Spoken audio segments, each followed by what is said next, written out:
Chapitre 19. Voyage. Décrire le royaume des montagnes comme un royaume, c'est partir sur une piste fondamentalement fausse pour la compréhension du pays et de ses habitants. Il est également erroné de donner le nom de Shurda à la région, même si les Shurda composent la majorité de la population. Plutôt que d'un territoire unifié, le royaume est composé de maints hameaux accrochés à flancs de montagne, d'étroites vallées tapissées de terre arable, de villages commerçants poussés çà et là le long des routes caouteuses qui mènent au col, et de clans d'éleveurs et de chasseurs nomades qui arpentent les terres inhabitables du pays. Il est impossible d'agréger en un tout tant modes de vie différents, car leurs intérêts sont souvent divergents. Mais curieusement, il existe une force plus puissante que la farouche indépendance et les mœurs autarciques de chaque groupe. C'est la loyauté que ces gens ressentent pour le roi des montagnes. Les traditions nous apprennent que la lignée a pris naissance avec une juge prophétesse, femme non seulement sage, mais également philosophe, qui avait élaboré une théorie du gouvernement dont la pierre angulaire était que le chef est le serviteur suprême du peuple, et que, de ce point de vue, il doit être absolument altruiste. On ignore l'époque précise où les juges sont devenus rois. Ce fut une mutation qui se fit graduellement, à mesure que se répandait le bruit de la sagesse et de l'équité de la sainte femme, du saint homme qui résidait à Jamp. Le flux ne cessait de grossir de ceux qui venaient chercher conseil auprès du juge. Prêts à se soumettre à sa décision, aussi les lois de la ville finirent-elles tout naturellement par être respectées dans toute la région des montagnes, et de plus en plus de gens adoptèrent le code de Jamp. Et c'est ainsi que les juges devinrent rois. Mais, aussi stupéfiant que cela paraisse, ils continuèrent à se soumettre aux décrets qu'ils s'étaient imposés à eux-mêmes. Servitude et sacrifice de soi pour le bien du peuple. La tradition jampienne regorge d'histoires de rois et de reines qui se sacrifièrent pour leur peuple de toutes les façons imaginables. Depuis celui qui protégea de son corps de petits bergers contre des bêtes féroces, jusqu'à tel autre qui s'offrit en otage en temps de guerre. On dit souvent des montagnards qu'ils sont rudes, presque sauvages. Mais en vérité, le pays où ils vivent est implacable et leurs lois reflètent ce caractère. Il est vrai qu'on y abandonne les enfants mal formés, plus couramment qu'on les noie ou qu'on les endort sans espoir de réveil. Les vieux choisissent souvent le retrait, exil volontaire dans des lieux où le froid et la faim mettent un terme à toutes les infirmités. L'homme qui enfreint sa parole court le risque d'avoir la langue entaillée, en plus de l'obligation de rembourser le double de la valeur du marché d'origine. De telles coutumes peuvent sembler barbares et prêter à sourire pour qui est habitué à l'existence paisible des Siduchés, mais elles sont particulièrement bien adaptées au monde du royaume des montagnes.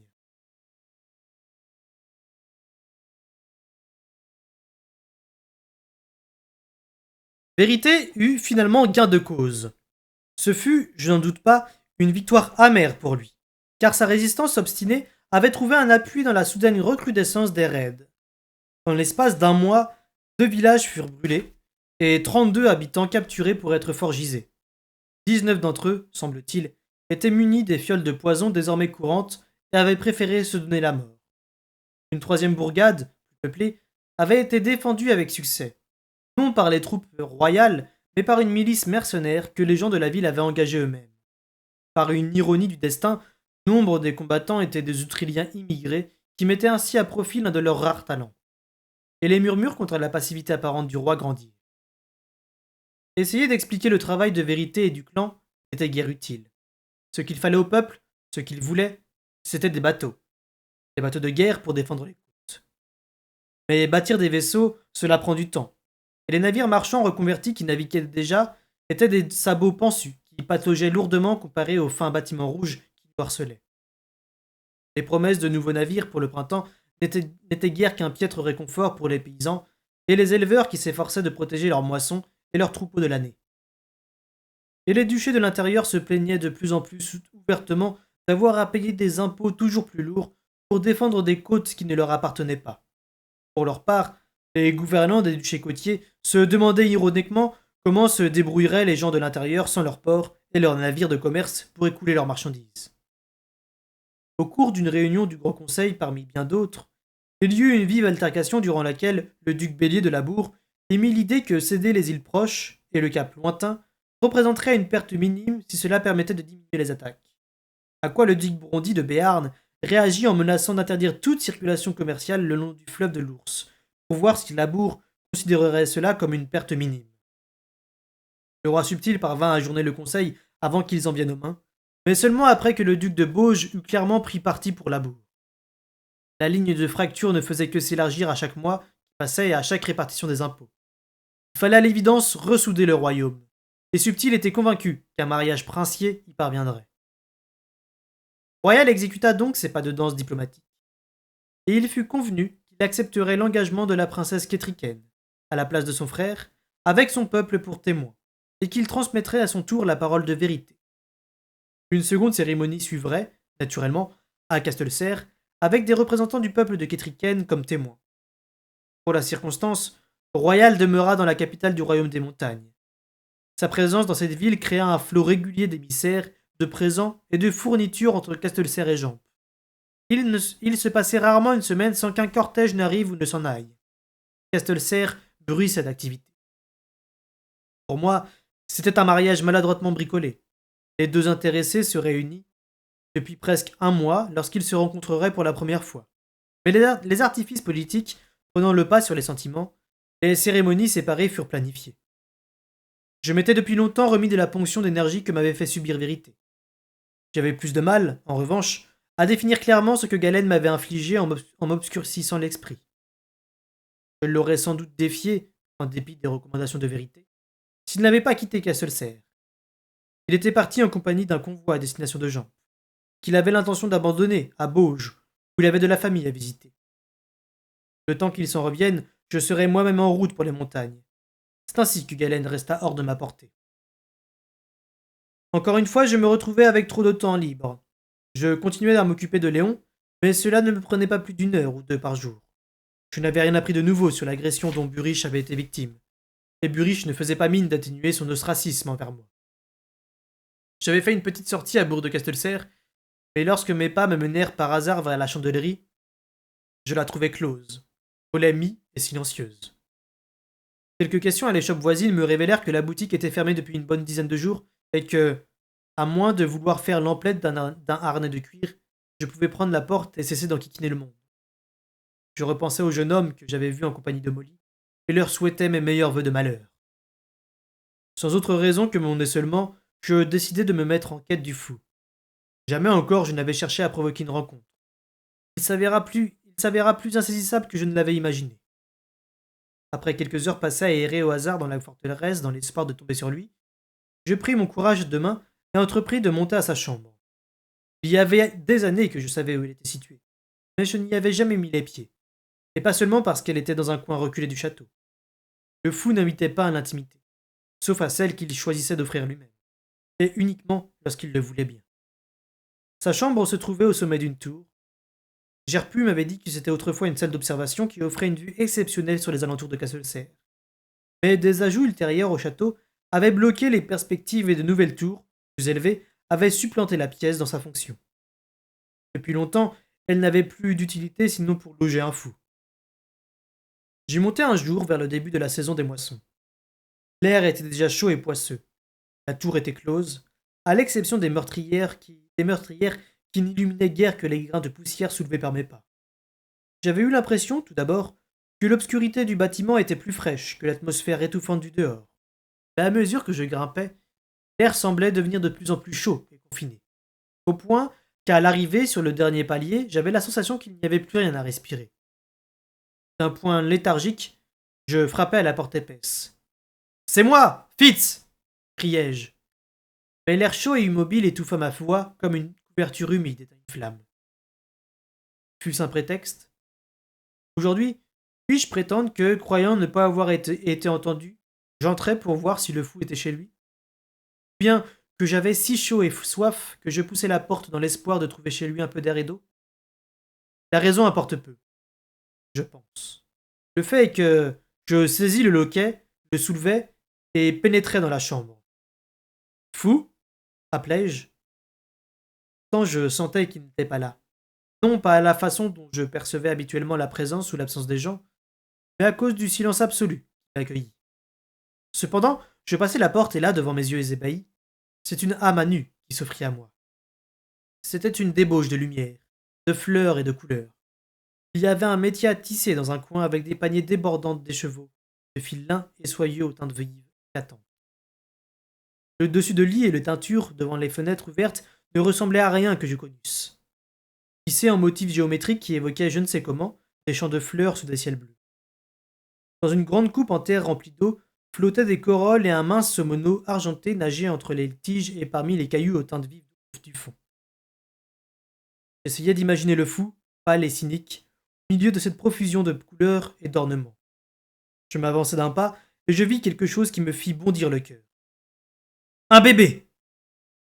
Ce fut du moins ce que je crus d'abord, et, sans réfléchir, je fis encore 2 pas pour m'agenouiller auprès du panier qui l'abritait.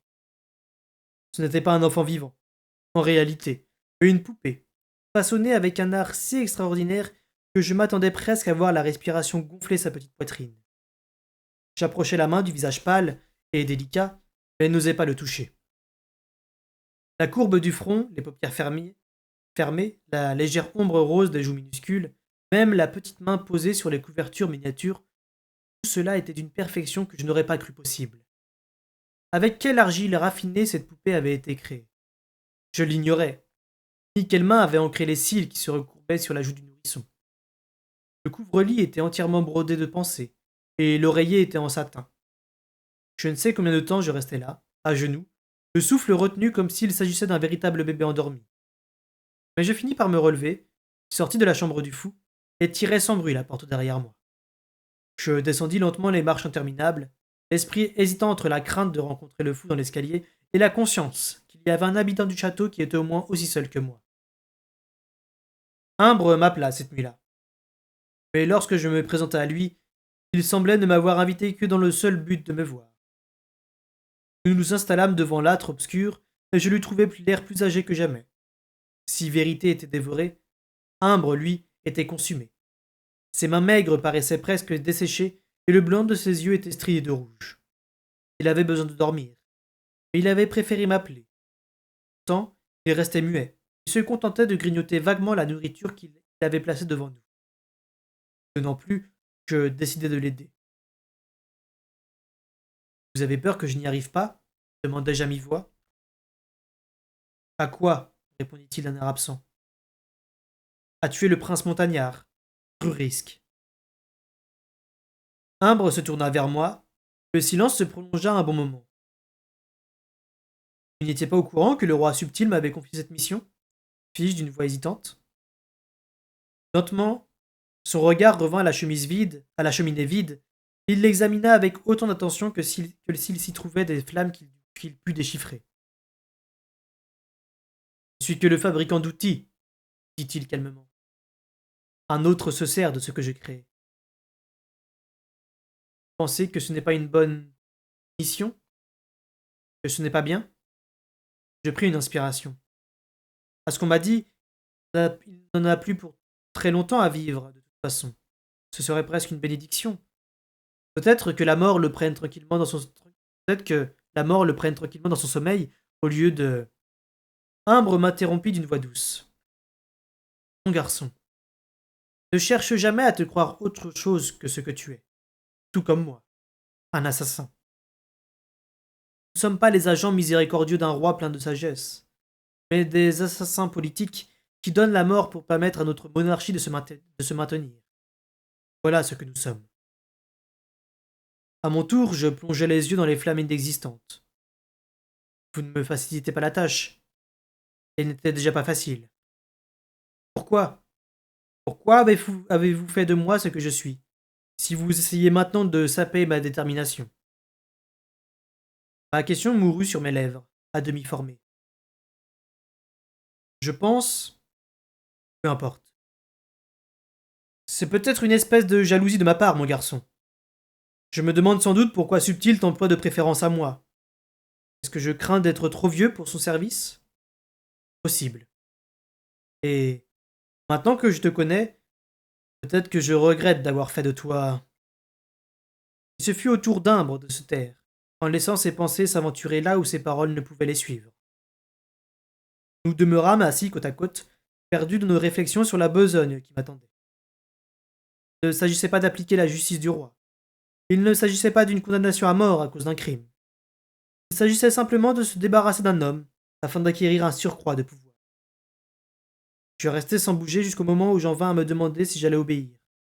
Alors j'ouvris les yeux et vis un couteau à fruits en argent planté dans le manteau de la cheminée d'Imbre. Du coup, je crus savoir la réponse. Vérité exprimait des plaintes en ton nom, dit soudain Imbre. Des plaintes demandai-je d'une voix faible. Devant Subtil. D'abord, il a affirmé que Galen t'avait maltraité et trompé.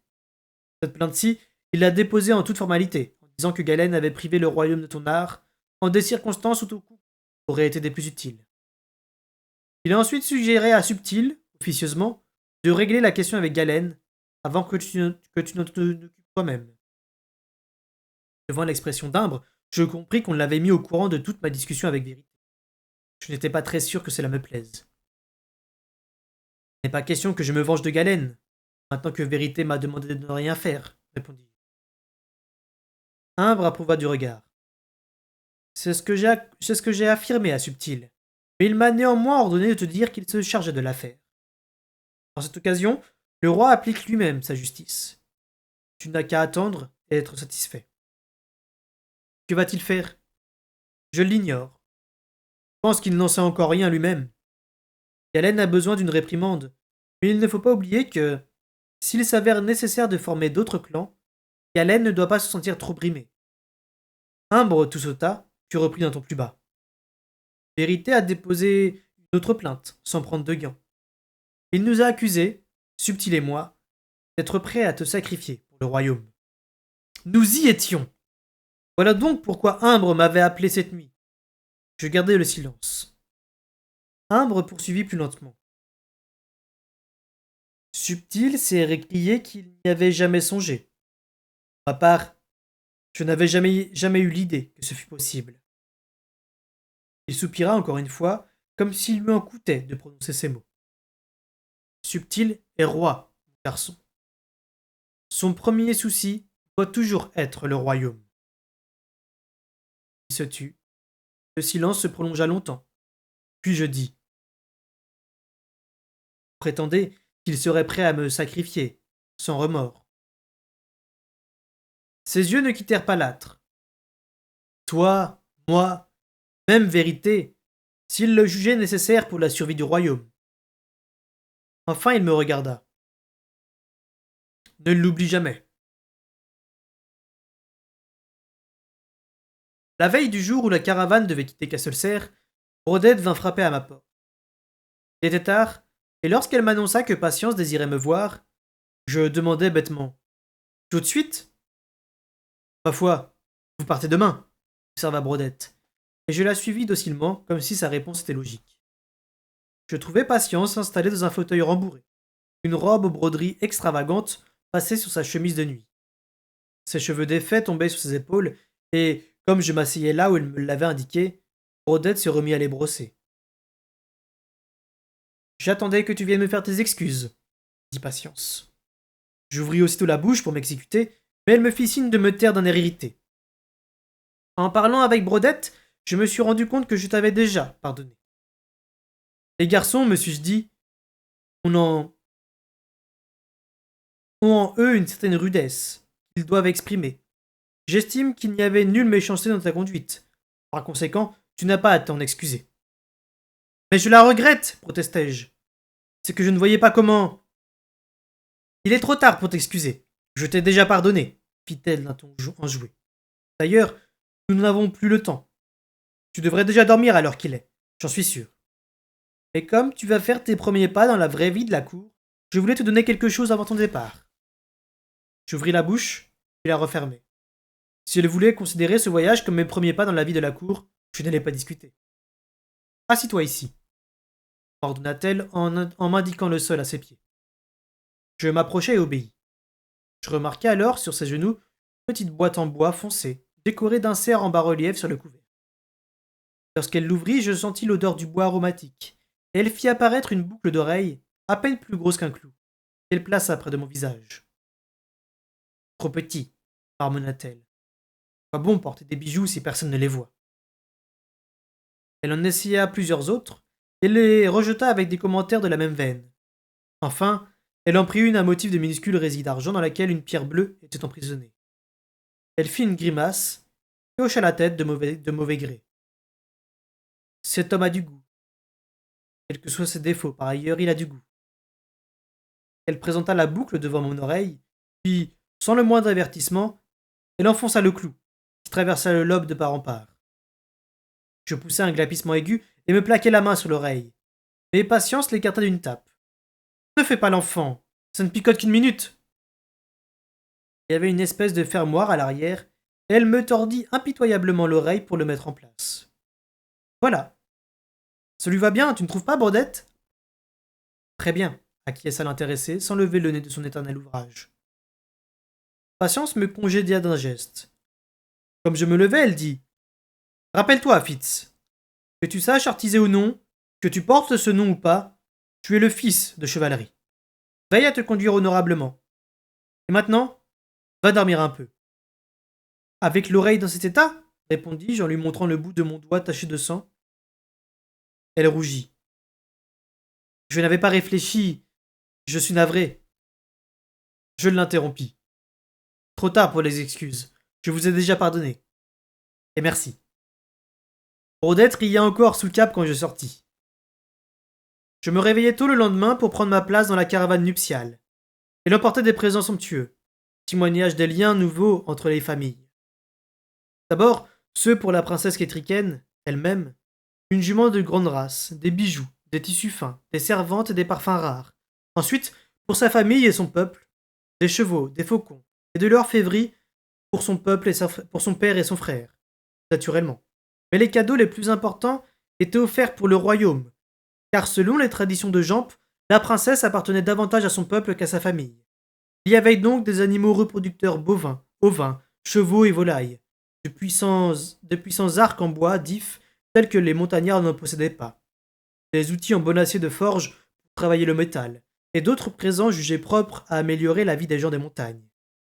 Et puis, il y avait des ouvrages savants, sous la forme de plusieurs herbiers, parmi les mieux illustrés de Gerpu, de tablettes médicales et d'un manuscrit sur la fauconnerie, reproduction fidèle et soignée de celui qu'avait rédigé Fauconnier lui-même. Ces derniers articles constituaient mon prétexte pour accompagner la caravane. Ils me furent confiés en même temps qu'une généreuse provision des herbes et des racines mentionnées dans l'ouvrage, et de graines à planter pour les espèces qui ne se conservaient pas. Ce n'était pas un présent insignifiant, et je prenais la responsabilité de le livrer en parfait état, avec autant de sérieux que mon autre mission. Tout fut minutieusement emballé, puis placé dans un coffre de cèdre ouvragé. Je vérifiai une dernière fois les différents paquets avant de descendre le coffre dans la cour, lorsque la voix du fou s'éleva derrière moi. Je t'ai apporté ça. Je me retournai et le vis encadré dans ma porte. Il n'avait fait aucun bruit. Il me tendait une bourse de cuir. Qu'est-ce que c'est? Demandai-je en m'efforçant d'effacer de ma voix les fleurs et la poupée. De la purge marine. J'ai haussé les sourcils. Un cathartique? Comme cadeau de mariage? On peut considérer ça comme approprié, j'imagine. Les herbes que j'emporte conviennent au climat des montagnes, tandis que ça... Ce n'est pas un cadeau de mariage, c'est pour toi. Je pris la bourse avec des sentiments mêlés. Le dépuratif qu'elle contenait était extrêmement puissant. Merci de penser à moi, mais d'ordinaire, quand je voyage, je ne suis pas sujet aux indispositions.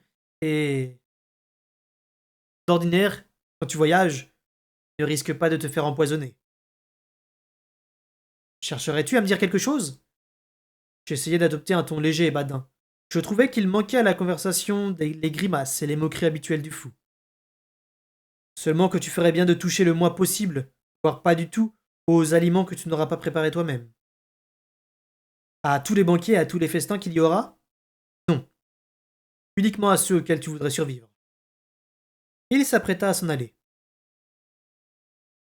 Je m'excuse, bredouillai-je en hâte. Je ne voulais pas être indiscret. Je te cherchais, il faisait une chaleur à mourir et comme ta porte n'était pas verrouillée, je suis entré. Je ne venais pas t'espionner.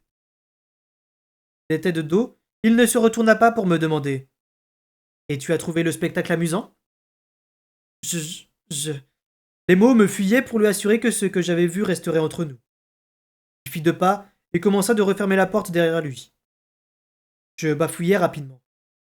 Ça m'a fait regretter de n'avoir pas un coin qui me ressemble autant que ta chambre te ressemble.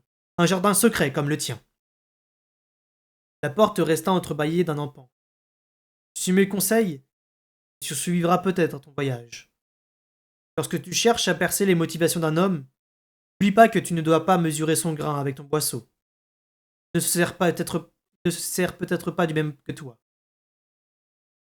La porte se ferma, le fou était parti. Mais ces derniers mots étaient assez sibyllins et troublants pour me laisser penser que peut-être il m'avait pardonné son intrusion. Il m'avait pardonné mon intrusion. Je fourrai la purge marine sous mon pourpoint, à contre-cœur, mais trop inquiet désormais pour ne pas la prendre. Je jetai un dernier coup d'œil à ma chambre, mais c'était toujours la même pièce nue et fonctionnelle. Maîtresse pressée s'était occupée de mes bagages sans vouloir me laisser le soin de plier mes vêtements neufs. J'avais remarqué que le cerf barré de mon écusson avait été remplacé par un cerf avec les andouillés baissés, prêt à charger. Ordre de vérité, avait-elle seulement répondu quand je l'avais questionné. Personnellement, je préfère cet emblème à l'ancien. Pas toi? Si, sans doute, avais-je dit. Et on n'en avait plus parlé. Un nom et un emblème. Je hochai la tête, hissai le coffre aux herbes et aux manuscrits sur mon épaule, et descendis rejoindre la caravane. Dans l'escalier, je croisai Vérité. J'eus d'abord du mal à le reconnaître, car il montait les marches comme un vieillard, l'air revêche. Je m'écartai pour lui laisser le passage, et je le reconnus alors, quand il me jeta un regard. Cela fait une impression bizarre de voir quelqu'un de familier, alors qu'on s'attend à des traits inconnus. Je notai ses vêtements désormais trop larges pour lui, et la broussaille de ses cheveux, autrefois noirs, aujourd'hui saupoudrés de gris. Il m'adressa un sourire distrait, et puis, comme si une idée lui était subitement venue, il m'arrêta. Tu pars au royaume des montagnes? Pour la cérémonie de mariage? Oui. Tu veux bien me rendre un service, mon garçon? Naturellement, dis-je, déconcerté par sa voix rauque. Parle de moi en bien, la princesse. Sans mentir. Attention, ce n'est pas ce que je te demande. Mais présente-moi sous un jour favorable. J'ai toujours pensé que tu me considérais comme quelqu'un de bien. C'est vrai, dis-je, alors qu'il m'avait déjà tourné le dos. C'est vrai, messire. Mais il ne me regarda pas et ne me répondit pas. Je restais avec un sentiment proche de celui que le départ du fou m'avait laissé. La cour grouillait de gens et d'animaux. On n'emmenait pas de chariot, cette fois-ci. Notoriété publique, les routes des montagnes étaient exécrables et les animaux de bar ralentiraient moins l'expédition. Il ne serait pas convenable que la suite royale fût en retard pour le mariage, alors que déjà le marié n'y participait pas. Les troupeaux étaient partis en avance depuis plusieurs jours. Le voyage devait durer 2 semaines, mais on en avait prévu 3 par précaution. Je m'occupais de faire attacher le coffre de cèdre sur une bête, puis allais rejoindre Sui pour attendre le départ. Bien que la cour fût pavée, une poussière épaisse flottait dans l'air brûlant, et malgré les soigneux préparatifs auxquels elle avait donné lieu, la caravane paraissait en proie à la plus grande confusion. J'aperçus Sévren, le valet préféré de Royal. Ce dernier l'avait renvoyé à Castelcer un mois auparavant, porteur d'instructions précises à propos de certains habits qu'il voulait qu'on lui fabrique. Sévren marchait sur les talons de pogne. Il était très agité et avait l'air de se plaindre de quelque chose, ce qui semblait singulièrement énerver le garçon d'écurie. Lorsque maîtresse pressée m'avait fait ses ultimes recommandations sur les soins à donner à mes nouveaux vêtements, elle m'avait appris que Sévren emportait une telle quantité de tenues, de coiffes et d'affutiaux tout neufs pour Royal qu'on lui avait alloué 3 animaux de bas pour les convoyer. Je supposais que l'entretien des 3 bêtes avait été confié à Pogne, car Sévren, bien qu'excellent valet, se montrait craintif avec les grands animaux. Chahut, l'homme à tout faire de Royal, suivait les 2 hommes massifs, l'air de mauvaise humeur et impatient. Sur une de ses larges épaules, il portait une malle. Encore une! Objet peut-être des plaintes de Sévren. Je les perdis rapidement de vue parmi la foule. J'eus la surprise de découvrir Buriche en train de régler les guides des chevaux de reproduction et de la jument destinée à la princesse. Le responsable de ces animaux est bien capable de s'en occuper tout seul, quand même, me dis-je. Et puis, en le voyant se mettre en selle, je compris soudain qu'il faisait lui aussi partie de la caravane. J'examinai les alentours pour repérer qui l'accompagnait, mais je n'aperçus aucun garçon d'écurie que je connaisse, à part Pogne. Quant à Cobb, il se trouvait à Jamp avec Royal. Urich avait donc décidé de faire le travail seul. Ça ne m'étonnait pas. Auguste était là aussi, monté sur une belle jument grise, et il attendait avec une impassibilité presque inhumaine. Déjà, sa participation au clan l'avait changé. Autrefois, c'était un garçon rondouillard, peu bavard mais sympathique. Il avait les mêmes cheveux noirs et broussailleux que Vérité, et j'avais entendu dire que, enfant, il ressemblait à son cousin. Je songeais qu'à mesure que ses devoirs d'artiseur grandiraient, ses points communs avec Vérité ne feraient que s'accentuer. Il serait présent au mariage et servirait en quelque sorte de fenêtre à Vérité, cependant que Royal prononcerait les vœux au nom de son frère. Royal donnait sa voix à Vérité. Auguste, ses yeux, me dis-je. Et moi, qu'étais-je? Son poignard? Je m'installais sur Suie, autant pour m'écarter des gens qui échangeaient des au revoir et des recommandations de dernière minute, que pour quantité d'autres raisons.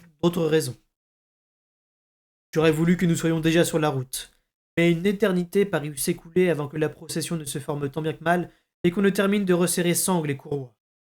Et puis, presque brutalement, les étendards furent levés, une trompe sonna, et la file de chevaux, d'animaux, de bas et d'hommes se mit en branle. Je regarda en l'air et vis que Vérité était montée au sommet de sa tour pour assister à notre départ. Je fis un signe de la main, sans espoir qu'il me reconnaisse parmi tant de monde.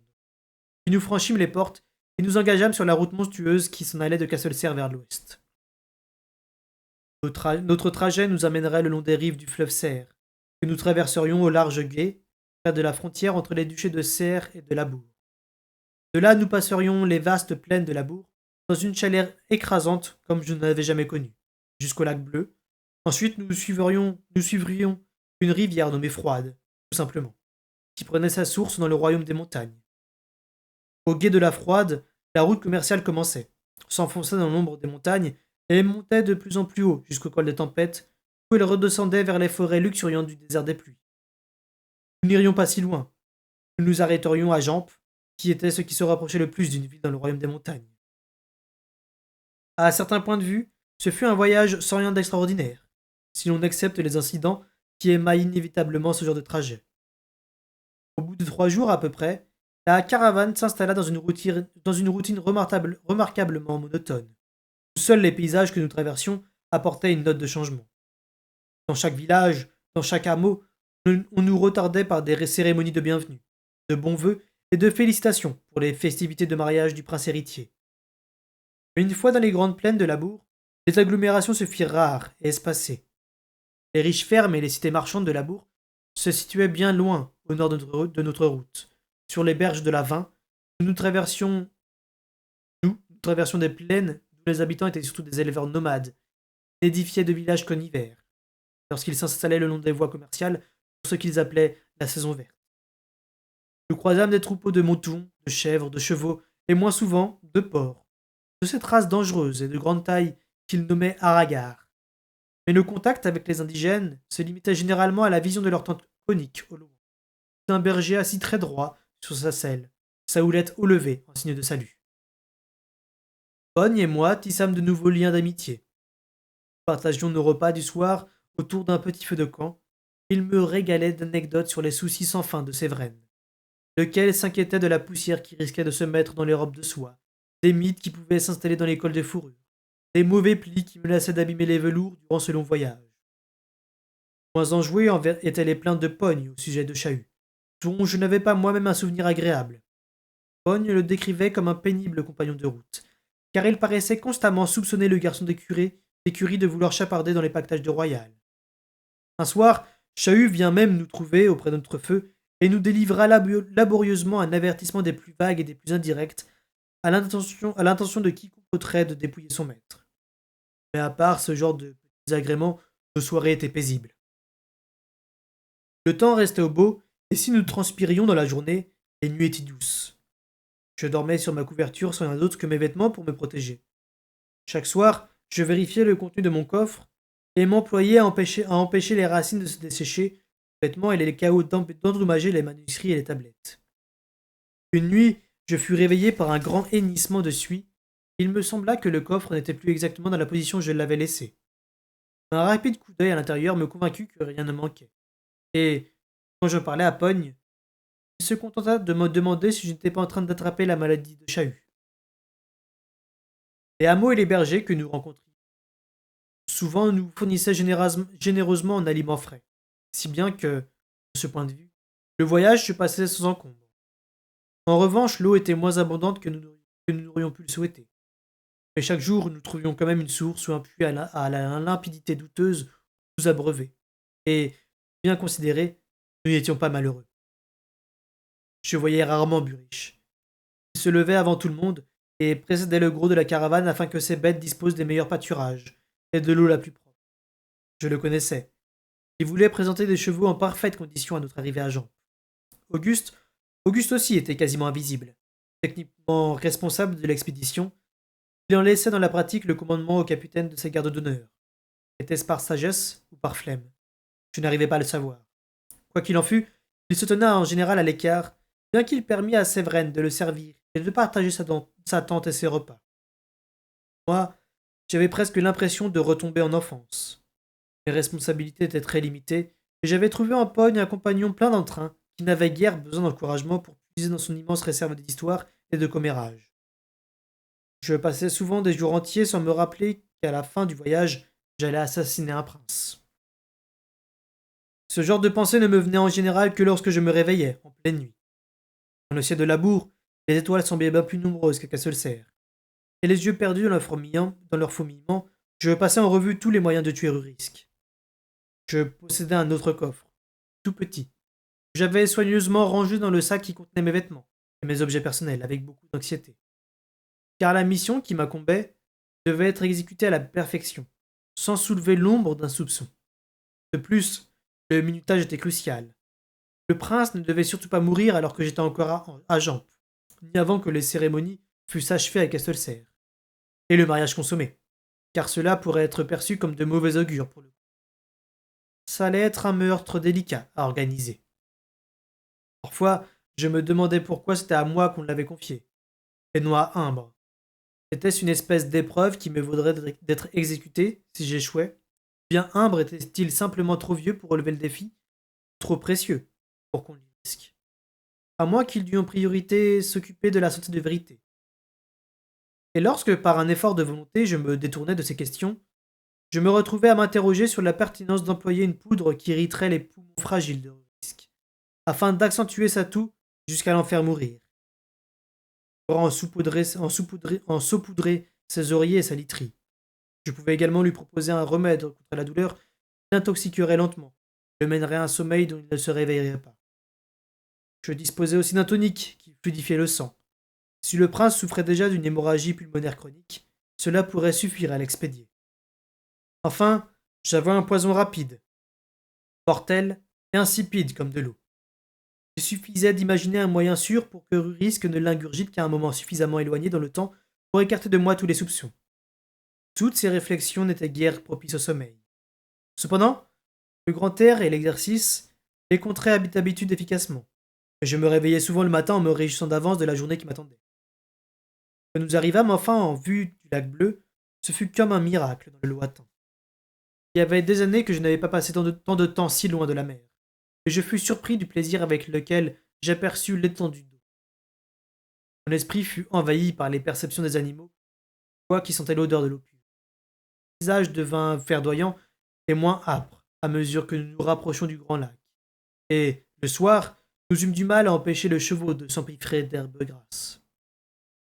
Des armadas de bateaux marchands circulaient sur le lac bleu, et les teintes de leurs voiles indiquaient non seulement ce qu'ils vendaient, mais aussi à quelle famille ils appartenaient. Les bâtiments qui bordaient l'eau se dressaient sur des pilotis.